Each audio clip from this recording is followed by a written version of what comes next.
Well, howdy. This is a brief overview of the performance assessment that will be given out this year in Chemistry 1 in College Station ISD. The major guiding question for this performance assessment is how can the compounds in the foods that we eat affect our health? And to do this, the students are going to be covering several different subunits, and at the very end of the semester, they're going to be putting together a final leaflet or brochure that's going to inform the public of their findings. So the students are going to be researching, investigating different compounds that are found in the foods that they eat and that they see. So I'm going to go over each of the 4 parts. These 4 parts are spread out through a semester. Part 1 comes in subunit 6, which is chemical naming and writing chemical compounds.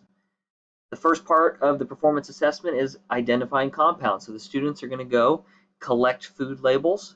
They need to find 2 ionic compounds and 2 covalent compounds.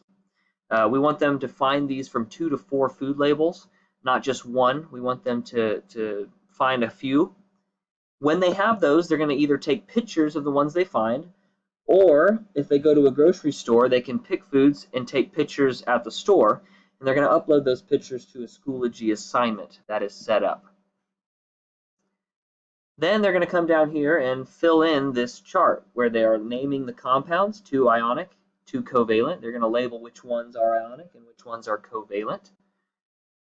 Then they're going to put a list of ions or elements that make up those compounds. They're going to write the chemical formula. They may have to research or look these up. And then, because we've learned molar mass in subunit 5, the mole, they're going to fill in molar mass. They will then give a brief statement about each compound and the impact that those compounds have on our daily lives. Part 2, now that we're entering in subunit 7, which is chemical reactions, this will be a few weeks later, and you will assign a due date as necessary. You're going to use those compounds to find a reaction that includes those compounds, and we want the students to use 4 out of the 5 types of reactions, so synthesis, decomposition, single replacement, etc. They're going to write out the reaction, and they're also going to list a mole-to-mole ratio using one of the compounds and either a reactant or a product, and they're going to list that mole ratio there. That will be part 3 a few weeks later. This will be compound calculations. This will be in subunit 8, stoichiometry.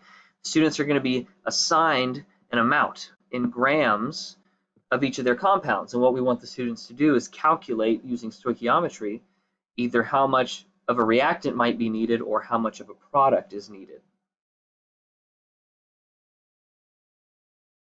Part 4, this is going to be a compound summary and clarifying leaflet. So this is kind of where we put it all together, close to final exam time. Part 4, the students are going to be, this is what they're going to submit. It's a clarifying leaflet that contains the informations found in parts 1 through 3. So they're going to be putting all this together. They're not copying and pasting it. They are going to write it out in a nice organized manner in order to inform the public using pamphlet, brochure, handout, foldable, flipbook, and really there's flexibility here. If the students have a good idea, then you can roll with that. This should be a new product though. We're not copying and pasting. Then we are also going to assign a final summary statement that we're going to provide to them. And the question can be, which is our guiding question overall, how does this compound affect the health? Why might it make us sick? What if we don't have enough? What if we have too much? That is going to be the summary statement that the students will answer on a given day. After that is completed, the students will turn in their leaflet, and a grade will be assigned using the rubric provided. Parts 1 through 3 will be checked on test review days of that subunit. The final summary statement will be given in class as a performance assessment on the final due date. Scoring will be executed using the rubric provided. I'm going to go to the teacher instruction now. You will be given a guide to how to execute this. I don't want to spend a whole lot of time here, but I do want to point out the overview at the top. Mentions each part, align standards,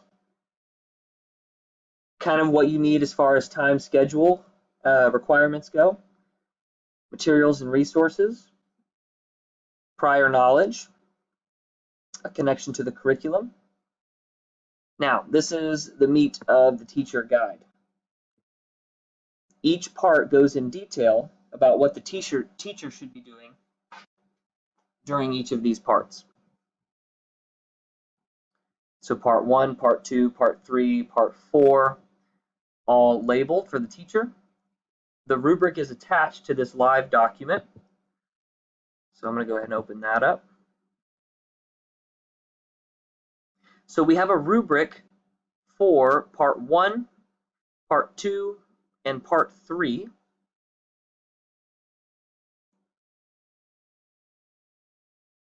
And then there's also going to be a rubric for part 4, which is the final project turn-in, the leaflet, the brochure, the flyer, whatever it may be.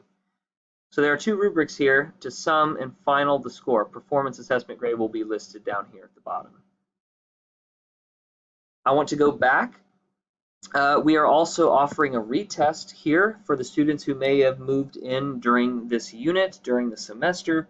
Perhaps a student at the teacher discretion who may have had an extenuating circumstance, but the retest is linked here as well. It's a shortened version of the performance assessment, but all the parts are included. You have part 1, part 2, part 3, and you'll notice that it's a little bit shorter, but the same things are being assessed here. Okay, and that is all I have for our performance assessment. Best of luck.